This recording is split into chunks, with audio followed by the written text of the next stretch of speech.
Hey, how you doing, guys? Let me get situated here. Oh boy.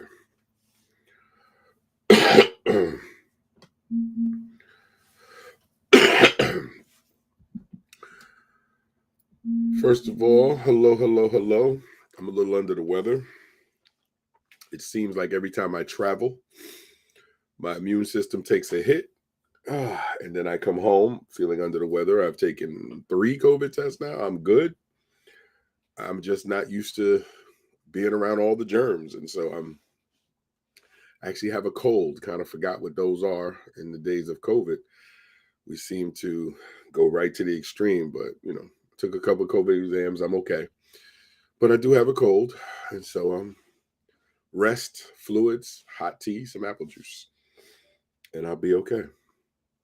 But allow me to introduce myself. I am Keith K.L. Belvin, crisis specialist, professional counselor, author, and educational consultant. And I am going to try to offer my opinion today on guns in school. And I'm going to come from a position of my personal experience. So, and I have some research, just a little bit, but I can tell you firsthand. So, I'm going to give you a little bit about me so you understand that I am a professional in this area. So, I am speaking from a position as a professional. I spent 22 years in New York City working with kids, starting out private school and then 18 or 19 years in New York City Department of Education. So I started out with autistic and emotionally disturbed children, moved into a public school in Brooklyn, New York, Canarsie.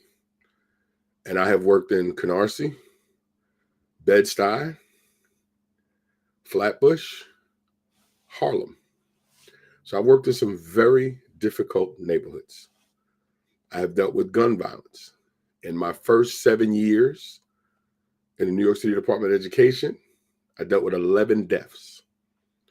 I've dealt with rape and other forms of sexual assault. I've dealt with attempted murders, attempted assaults, assaults with deadly weapons. When I moved on to become a dean, I dealt with sometimes hardened crime. We've dealt with finding guns in kids' backpacks. I've had some students that I've mentored and worked closely be murdered. I've had to go pick up young men from Rikers Island because they had no one to come get them. I've had to go out on the block and speak to some of the gang leaders who were some of my previous students and literally ask permission. Yes, I said ask permission to grab up one of the youngins off the block because their mom hit me up and said, Mr. B, can you do something? And out of respect to the streets, because I'm not bigger than the streets, no educator is. Let me just get that said, first of all. Don't let nobody kid you. I don't care how much street cred I have, and I was born in South Jamaica, Queens, 40 projects. Hardest projects in the city, one of them anyway. But you're still not bigger than the streets. So when you go out on the streets, there's a certain line of respect you have to have for the streets, or you end up in a box. So when I say I went out and asked permission, I did because that's not my place right at that moment. So I say all that to say this. I have witnessed a lot, been a part of a lot. And let me just say this. When you go to a young man's funeral that you mentored, that you sat with, that you poured into, that you have done everything you could to try to keep him off the streets, and the streets still gobble him up, and he loses his life to gun violence. And you go to talk to the mother, and the mother says, Mr. B, I know you did all that you could do, but I got 5 other kids I got to worry about. So I don't even know how to feel right now. It's heartbreaking. Now you may say, B, what does any of this have to do with what's going on in the world today? And what's going on? What does that have to do with guns in school? Well, I'm gonna tell you. We have to, one, get control of our emotions. Because when we make decisions based on emotions, we put more lives in jeopardy. And now I'm going to explain. We don't need guns in school. We don't. Schools are reflective of the communities that they are in. Look at where the shootings happen. The kids that come into those schools and the young folks, young adults that come into those schools to harm other kids, they are from communities that have access to weapons. And now I'm going to show you what I'm talking about. You don't see mass shootings like this in Texas and Columbine and up in Sandy Hook. In New York City schools, because of the environment that's created before you even get into the building. Many of the schools in New York have metal detectors, especially in high school and some junior high schools. I worked in high schools and junior high schools that have metal detectors. You have school safety agents in every building. And in most buildings, you have at least one uniformed officer.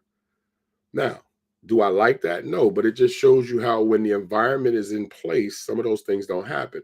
But here's the thing. We don't need guns in the school, and I'm going to tell you why. Now, I've heard two different arguments, so I want to take this from two different points. I've heard people say teachers should be armed, and I heard people say administration or leadership should be armed. And I'm going to tackle both, and I'm going to try not to take very long with this. So I want to go to the teacher part first, because I was a classroom teacher. As a classroom teacher, the responsibilities that you have, just trying to deal with the kids and be able to prepare your lessons and to be able to grade papers and just all of the things that a teacher has to deal with is difficult. Now, toss in a lesser environment. I'm not going to say poor. Hate that term. But taking a social economic environment that doesn't have many resources, it is more difficult to teach in those environments. So then what do? Teacher has to make a way. I've been in situations where there's not enough books. I've been in classrooms where there weren't enough desks. And we're shifting and moving things around. You now want to take that overworked teacher and say, we want you to have access to a weapon in the event that something happens. We want you to stop teaching and become a marksman, become a cop. We want you to then, in the midst of a crisis, shut off all that you have going on and have clarity of mind to be able to take this weapon and possibly have to kill somebody. Let me just show you something real quick, okay? Let me show you this. And I got this from, this one is from chalkbeat.org, a website that puts out information for teachers, right? More than 3 in 4 teachers reported frequent job-related stress. Perhaps even more alarming, 27% of the teachers reported symptoms of depression compared to 10% of other adults. So now we want to take close to 30% of the educators and possibly arm them when they're reporting symptoms of depression. Now, I'm a professional counselor. And yes, this is Mental Health Awareness Month. So this is another reason why I'm doing this. But we now want to take the chance that we're going to take a weapon and put it in proximity to a person who may be suffering from signs of depression and ask them to be okay with that. That's one aspect. Just think about that for a second. Second, you want to start putting weapons in the proximity of kids who may have difficulty learning, but now know that there's a weapon in school or multiple weapons. things go missing on a regular in certain educational environments. We now want to add weapons to that arena. Who charts these weapons? Who makes sure these weapons are working properly? Where are you finding the time and the money to train teachers how to do all that and still be able to get everything that they have to get done completed and be on the ready if something happens? I don't get that. Part of this, to me, when I'm listening to all these folks talk about if we would arm teachers, is blaming the victims. You know, if you just put some clothes on, you wouldn't get raped. You know, if you didn't act so nasty, nobody would touch you. But we're not dealing with the culture or the access to weapons. And that doesn't make sense to me. Now, I want to give you another reason why you shouldn't arm teachers. This one comes from the Miami-Dade County Public School Research Service. So this is actually research done by a school system. And the question was simple. What is the burnout rate for teachers? It has been estimated between 5 and 30% of teachers show distinct symptoms of burnout at any given time. Now add that to the signs of depression, and now you want to add weapons to that situation? You want to put a gun in that situation? You want a teacher who may be struggling with control of the classroom because discipline is an issue in certain environments? Because it is. I'll get to that in a second. You now want to take that situation and say, Mr. So-and-so, Miss So-and-so, want you to take care of this 9mm. Because if somebody come up in this school, we want you to be ready to use it. But yet a kid has just said, suck my or eat my directly to their face, or possibly spit on them or did something very derogatory to them. And you want that same teacher who's already struggling with some kids who are not raised the right way. Let's just keep it real. Not every kid that walks to a school in any district in the country is an angel, but they all must be cared for and they all must be given the opportunity to learn. You now want to put a teacher in a difficult situation to now care for a weapon. Really? Let me explain something to you. And I'll tell you a story. I have watched, in the years that I have taught, I have seen teachers lose it and put their hands on somebody else's children. I have myself gotten frustrated where I've had to go take a walk because I felt if I stayed here, I was going to say or do something to a child that was just very disrespectful. I needed to take a walk. Now, I was lucky enough to be a very popular teacher. So I had kids who would see me frustrated. Yo, B, I'll handle that for you. And they would take care of it. Code Red style. If you don't know what a Code Red is, I'm sorry. I'm not explaining it to you. Go watch A Few Good Men. But I had young ladies and young men who would see me angry or see me upset and see me go take a walk. And because I was a father figure to many of my children, they'd be like, nah, I got you, B. And I'd be like, don't get yourself in no trouble. And then I'd hear next period, somebody got roughed off and I'd have to deal with that. But when I just look at myself and the fact that I know I'm extremely patient and I know I'm extremely calm, but when I have seen other teachers literally put their hands on kids, beat a child where they had to be separated, I've had to separate some adults from that myself as a dean. I think to myself, you now are going to put a weapon in proximity to that? I've also seen kids overpower teachers. I've seen kids overpower a room. You now want to put a weapon in that environment instead of working on what's going on the outside? We know this is a political thing. It is every time there's a shooting. It's the same playbook. Every time there's a shooting, those on one side will say, we need gun regulation. Those on the other side will say, it's a mental health situation, yet they put no extra money into mental health. Yet they do not have any votes to see what the people of the country want. So I'm not getting into the political part because both sides are suspect, because none of their children have gotten murdered. I've been to the funerals. Now, I have never been in a mass shooting, and I pray I never am. And I'm still involved in schools right now. And that's a conversation we're going to have today in my young men's group, because I have been in the building when the principal has made the announcement, Mr. Jackson is now on the second floor, and that's the code for us to close our doors, lock the doors, and be prepared for the next announcement of, I think it was Mr. Jackson. We don't have an idea where Mr. Jackson is. Can anybody take a look? And that's the signal or something like that for us to then move our kids into position. And we have those drills. We have the sheltered in drills where you teach them to actually hide away from any angles where somebody could look through a door and shoot. But here's the crazy part is the shooters that come into these schools already know where you're hiding. They know this already.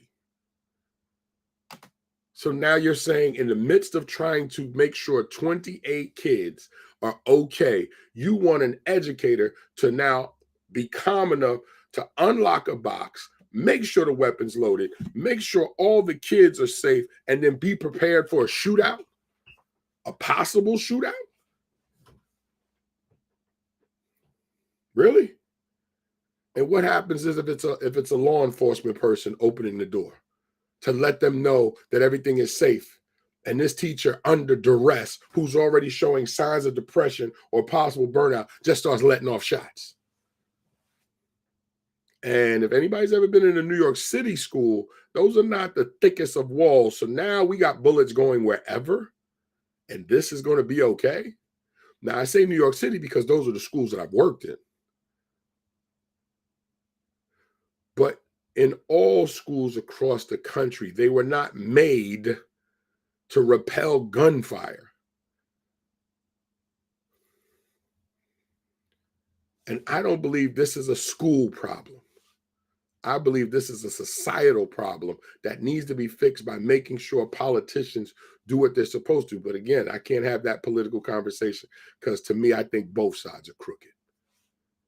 And I think both sides try to figure out how they can leverage this situation for themselves while people are dying in the midst. So I'm not getting into that. Now, with all of that said, let me give you, for those that say, well, let's not arm teachers, but let's arm administration.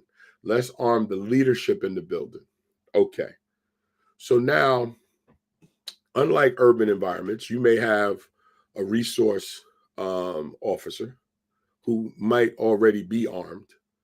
So most of the time when they're talking about arming other administrators, there's probably the dean, guidance counselors, social workers. And it's the same principle. If you think teachers are burnt out or suffering from depression, what do you think the complementary folks are doing? What do you think the dean is dealing with? And I can tell you as a dean of students, right? The hardest part of being a dean is that you're dealing with the more difficult and negative kids all year. You don't get as much time with the other children who are doing well because you're dealing with discipline. My job was to take care of discipline. My job was to make sure the discipline in the building was effective and that the hallways were clear and that there were consequences to negative actions and that parents, teachers, and administration was supported.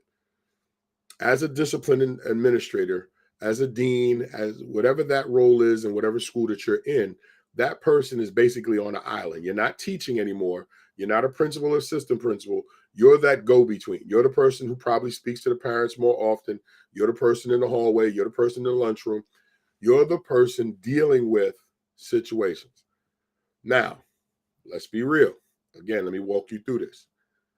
If it is lunchtime and other complimentary workers and myself are in the lunchroom, and there is now someone looking to impede the building,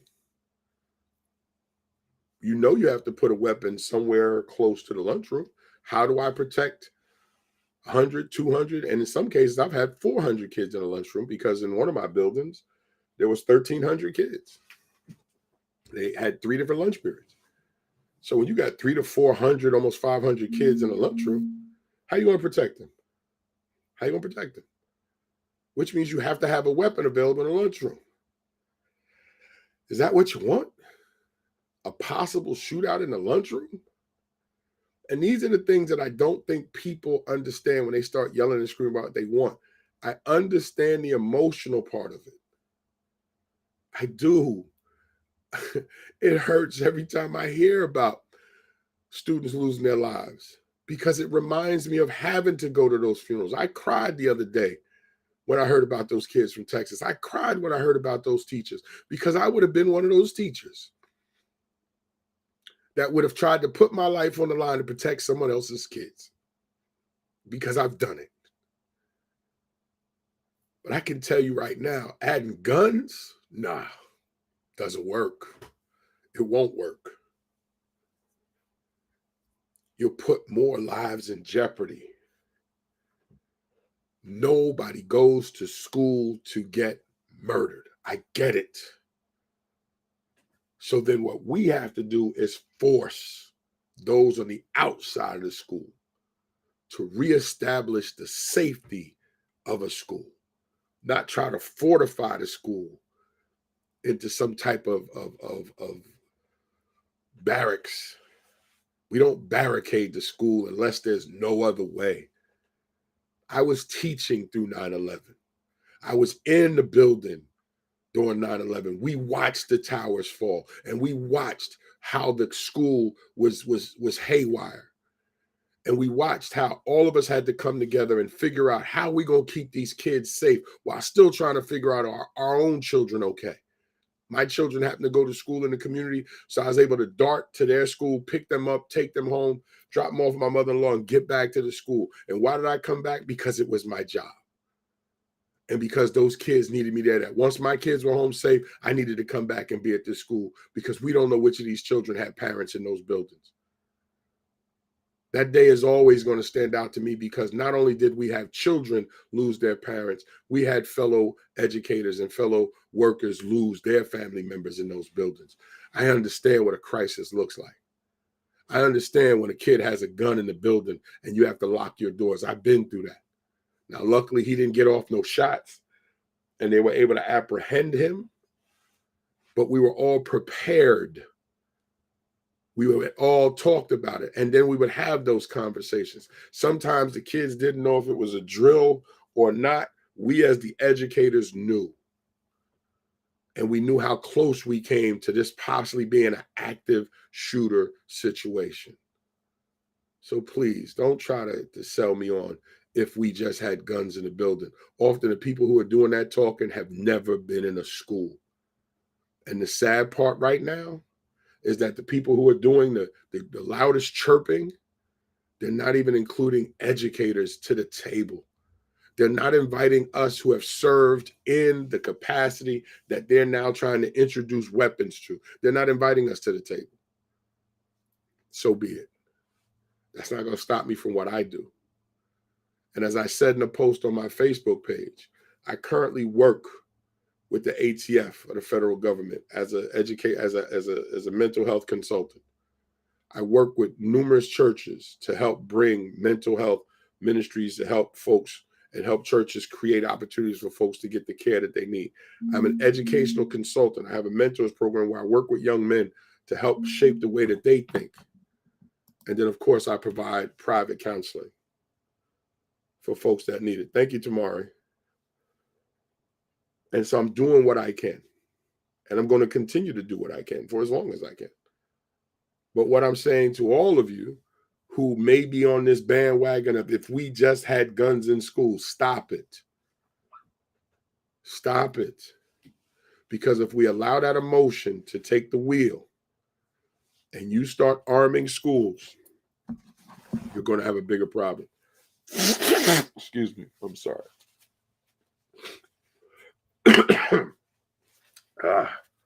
You're going to have a bigger situation than you realize. And I'm telling you, What affects rural areas can destroy urban areas. Laws that you put in place, especially federal laws that cut across a whole lot.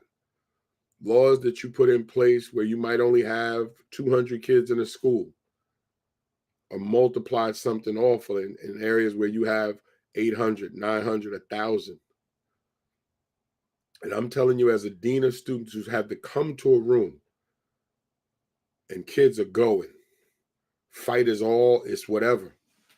And school safety and myself have to get in there and try to figure out what's wrong while trying to break up a fight. I've broken up many of fights.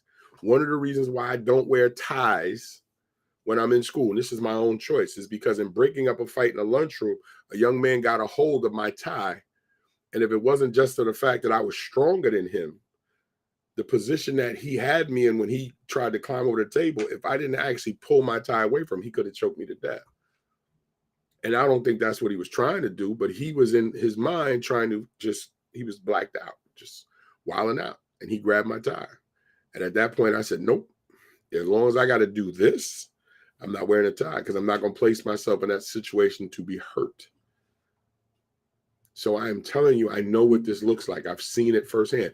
I have a 0.5 tear in my rotor cuff right now, and I've lost range of motion from breaking up a fight with junior high school kids.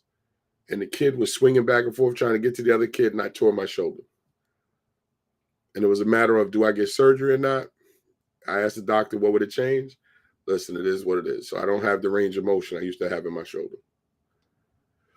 So I'm saying to you is that when I tell you I understand what is going on in the school, in any school system, guns is not the answer.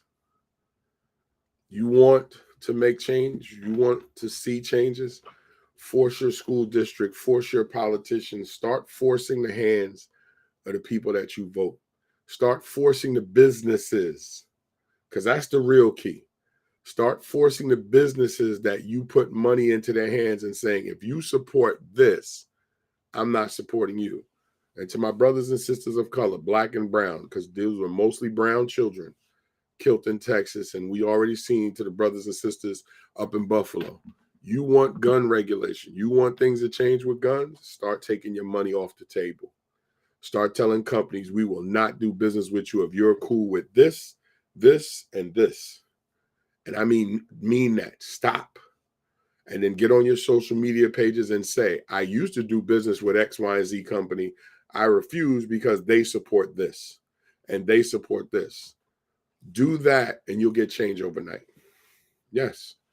Because those businesses will start to lobby for you. You saw it during the Black Lives Matter movement. That's why so many people got upset. So many people in the streets here triggered people in the streets in other countries.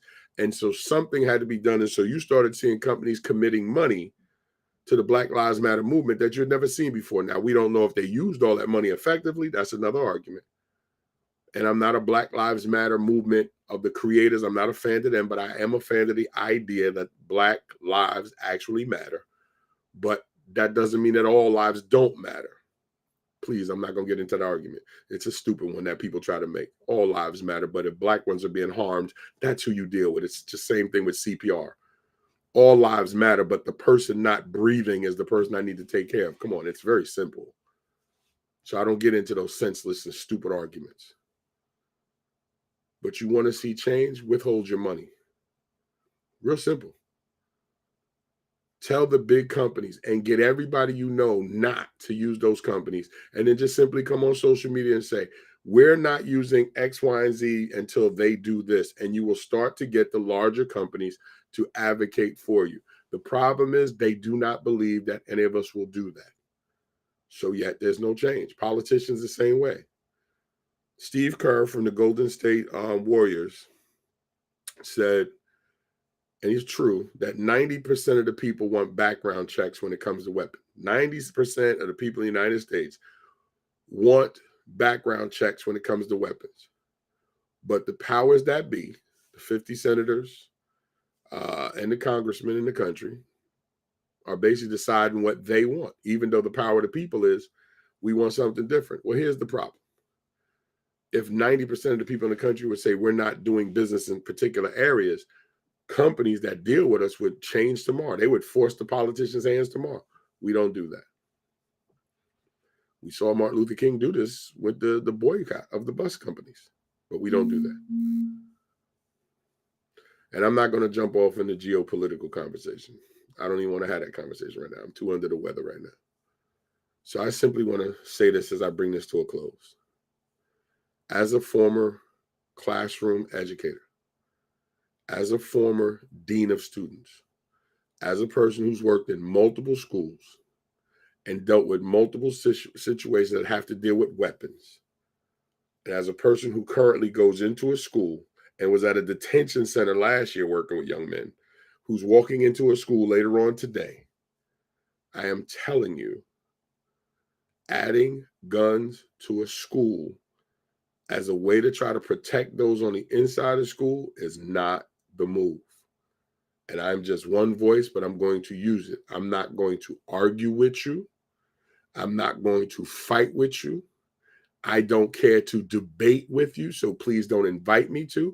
Please don't come at me and you can give whatever reasoning you want. You will not get a response from me, simply because this is something that I know, and I'm not open to anything that promotes guns being entered into a school building under any circumstances. And if they were to put guns in the school that my daughter goes to, yes, she would start to be homeschooled. And I'm already leaning towards that right now, except that I do love the Chinese program that my daughter is in because she's learning Mandarin Chinese. But if at any point her school system or the district that she's in decided they wanted to put weapons inside the school, well, then if I got to give up my whole career again and teach her myself, then that's what I'll do. Because I'm not going to have my child in the proximity of weapons when we already don't have a handle on those who get their hands on weapons now, who are coming into school to harm her and all these other parents' children. We're not dealing with it. We should not have multiple mass shootings, and the only thing that we're having is debates. We shouldn't have people that actually say this was a political hoax, that these children were not really killed. Really? Really, this is what we're doing. But the reason why I know this is what we're doing is because this is where we are in the world right now. This is what crazy looks like. When we have folks fighting and arguing over the world being flat and that the murdering of children is a hoax. But yet you're the same folks that believe that whatever conspiracy theory that there is. This is the danger of social media. These are the chickens coming home to roost. So for me, I can't change that. What I can change is that I can try to put out what I know from a professional standpoint and protect those that know me, those that are connected to me, and those that love me. And even those that don't, I'm still going to offer something positive. So again, I hope that this has helped. And again, I just want to go over these things real quick. As I mentioned, more than 3 in 4 teachers reported frequently job-related stress. Perhaps even more alarming, 27% of teachers reported symptoms of depression compared to 10% of other adults. That comes from chalkbeat.org if you want to go check out the website. Another reason why we shouldn't have gun in schools is, what is the burnout rate for teachers? It has been estimated that 5 to 30% of teachers show distinct symptoms of burnout at any given time. And that came from the Miami-Dade County Police School Research Services. And what you need to understand is that even if there's a 1% chance, that means there's at least one person that, if they have access to a weapon, could do something crazy. We can't take that chance. We can't. And for all the other reasons that I mentioned, we can't do that. So I hope this has been helpful to you. And please, now that we are done, I want you to like this. I want you to share this. Please leave a comment. And I'll listen. I read all feedback anyway. I may not respond, but I'm definitely open to hear what you think. So let me do that. And I don't want to be closed. I'm never closed-minded. I'm not going to allow my emotions to get into the way. So if you feel contrary to what I just spoke about, Put your reasonings. Let me listen. All right? I'm always open to listen and read. I may not debate you or argue with you, but I'm always open to read and to listen. That I will always do because I'm always open to try to learn something new. So put it in the chat below. Whatever you're listening, if you're watching on LinkedIn, Facebook, Twitter, or YouTube, put it in the chat below. Let's have a conversation. I am just one professional who has done a lot of things in school systems in a couple different states, who is still continuing to work with kids. And the reason why I'm going to have that conversation today is I need to see where these young men mental positioning is, because I don't know if they're getting counseling. So I'm going to be their counselor today because that's what I do as a mentor.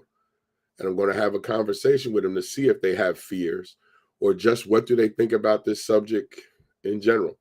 If I can, I'll try to get it on video so some of you guys can see it, especially for parents.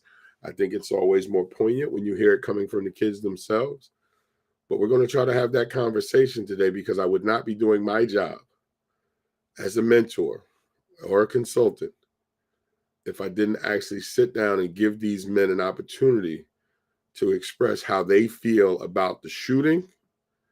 And I'm going to ask them how they feel about guns being in the schools. What's their thoughts? And I'm going to see where we take it. This is what I do. And you could do some of the same things in whatever state that you're in whatever school district you're in, or your children in, if you have children. But this is what we have to do. All right. I want you to have a wonderful day, guys. I got some progress reports to do, but I am under the weather, so I think I might even get some rest. So I'll talk to you soon. God bless, guys.